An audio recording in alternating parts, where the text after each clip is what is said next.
Big news just dropped for anyone following U.S. military policy and the back and forth of American politics. On Tuesday, June 10, 2025, President Donald Trump announced something that's definitely stirring the pot.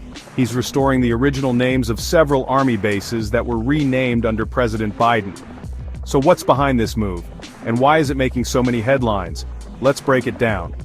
Trump made his announcement at Fort Bragg, North Carolina, in front of a crowd that was clearly on his side. He called the earlier name changes unnecessary and politically driven. He even added, "We won a lot of battles out of those forts, it's no time to change, and I'm superstitious. We want to keep it going." Here's the core of the news. 7 Army bases are getting their old names back. These are Fort Pickett, Fort Hood, Fort Gordon, Fort Rucker, Fort Polk, Fort A.P. Hill, and Fort Robert E. Lee. If you're thinking, didn't they just change those? You're right. In 2023, under Biden, the Pentagon followed a law passed in 2021 by Congress, ordering these bases to be renamed.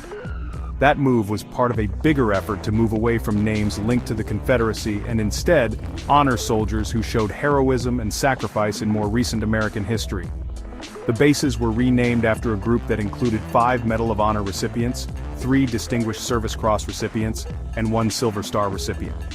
For example, Fort Gordon was named after Master Sergeant Gary Vance Gordon, a Medal of Honor recipient from the Battle of Mogadishu.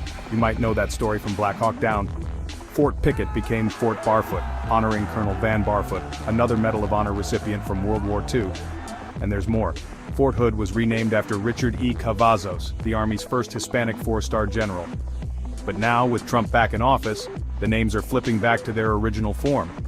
According to him, this is about keeping tradition and respecting the history of the Army, and maybe not messing with what he sees as a lucky streak.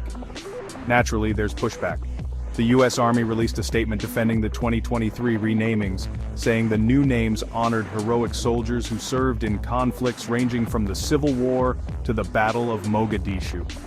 They're proud of the choices they made, and the message those names send to today's soldiers and the country at large.